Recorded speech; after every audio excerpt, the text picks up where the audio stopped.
Bonjour à toutes et tous, content de vous retrouver sur cette chaîne. J'espère que vous allez bien. Allez, c'est parti! En bref, en Europe, avec le virus qui est plus contagieux, on conseille désormais le masque FFP2. Ils veulent éviter en Europe que les hôpitaux soient débordés.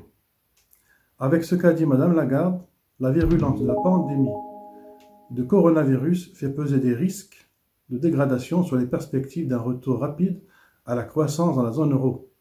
Les bourses ont baissé. À Bruxelles, 20% de plus de suicides chez les étudiants. Tout le monde dit que l'année est difficile pour les étudiants qui souffrent de manque d'argent, examens à distance, etc. Vaccination. Les pays riches ont directement acheté les vaccins et donc les pays pauvres passent en dernier. Il y aura du grabuge. La primauté pour les plus riches, malheureusement. Tu es vacciné, on ne sait pas si tu es contagieux pour d'autres. L'Europe a acheté d'une seule voix les vaccins Pfizer-Moderna. On ne rigole pas avec l'UE, donc ils seront livrés. On remarque une disparité entre les pays riches et le continent africain et asiatique. Économie, taux d'intérêt, France. La Chine est la grande gagnante en 2020, plus de 2,5%, et moins 9% en France. La France a levé 7 milliards d'euros à un taux de 0,59% et on lui a proposé 75 millions sur 50 ans. Mais soyons réalistes, si les taux augmentent, ils resteront très faibles tout de même. Ceux qui prêtent savent que la France remboursera. Plus on emprunte à taux faible négatif, plus la dette diminue, donc la dette s'érode. Jusqu'à 17 ans, les taux sont négatifs pour la France. On emprunte, mais après on devra rembourser. Reconfiner en France coûtera de 55-56 milliards d'euros par mois. Si on ne reconfine pas, totalement par portion, ça coûterait dans les 15-20 milliards d'euros. Donc, des chefs d'entreprise montent au créneau et disent « Ne serait-il pas mieux de reconfiner une fois pour toutes pour éviter de payer 15 et 15 et ça va durer combien de temps ?»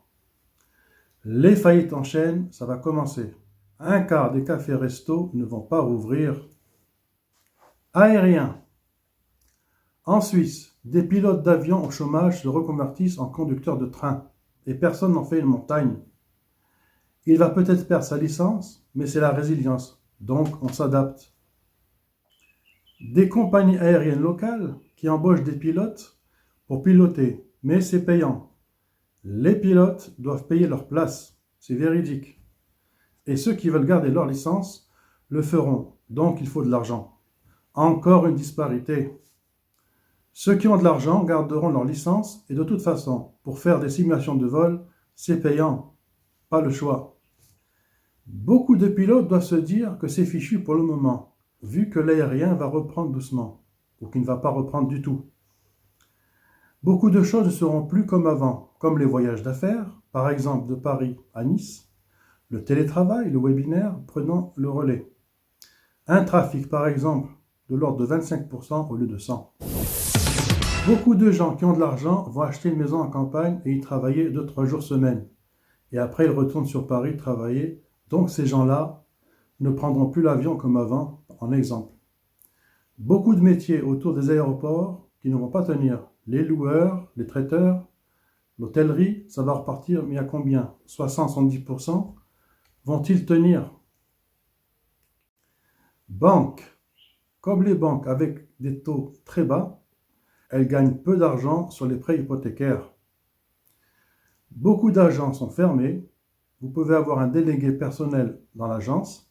Maintenant, tu auras droit à une visite par mois et ce, plus forcément gratuit. Tu prendras rendez-vous et ce sera payant. Donc, les banques essayent par tous les moyens de faire entrer de l'argent. On essaye de faire de l'argent différemment. Inflation. L'inflation risque d'augmenter vers le mois de mai 2021, car on est parti de zéro sur le prix du pétrole en 2020, au plus fort du confinement. Le prix du pétrole était bas car pas de consommation, et maintenant le prix est d'environ de 55 $ le baril, ce qui pourrait entraîner une inflation sous-jacente. Belgique. On se demande si les accords de Schengen existent encore dans l'Union européenne. Tu dois désormais remplir un document, le Passenger Locator Form, quand tu voyages, et ce depuis une quinzaine de jours. Tu es obligé de remplir et de te remettre en confinement à ton retour. Les voyages non essentiels sont déconseillés depuis le 22 janvier 2021. Maintenant, c'est plus restrictif en Belgique. Ferme ta bouche, tu es confiné. Les Allemands rouspètent car dans les cantons de l'Est en Belgique, le business ne va plus se faire, les gens étant obligés de rester chez eux et ne pouvant plus se rendre en Allemagne. C'est le cas par exemple à Eupen, une ville à quelques kilomètres de Aix-la-Chapelle, canton de l'Est relié à la province de Liège. Faut-il rediscuter les accords de Schengen? C'est une question que nous nous posons. Tourisme. Le tourisme finira par repartir car quand les gens auront la possibilité de voyager, ils voyageront.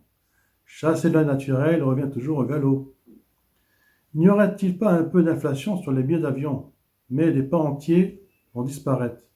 Ce sera différent. Une crise comme ça, c'est un autre monde qui se met en place.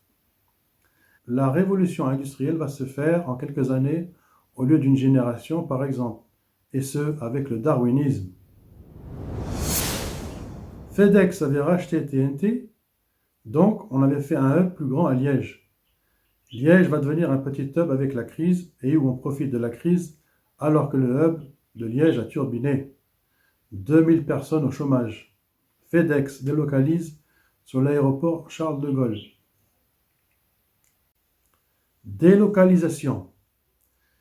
La société Schneider Electric, société ISR, investissement socialement responsable, et ESG, de bonne gouvernance, à l'achat dans les portefeuilles. Mais que se passe-t-il à côté de Montpellier à Latte? Ils ferment le site. Mais pourquoi? Ils en profitent avec la crise sanitaire. Ils vont délocaliser au Maroc alors que cela marchait bien. En réalité, ils ne sont pas vraiment ISR, ESG. Les résultats Schneider, plus 40% sur un an. Ceux qui la conseillent ne sont peut-être pas au courant de ce que la direction fait. La direction de Latte a proposé 5 000 € d'indemnité de départ. Le personnel a refusé et a demandé 25 000. La direction refuse et donc le personnel se met en grève actuellement. À suivre. J'espère que vous avez apprécié le contenu de cette vidéo. Je vous laisse et vous donne rendez-vous dans une prochaine vidéo sur le thème Tesla. Au revoir.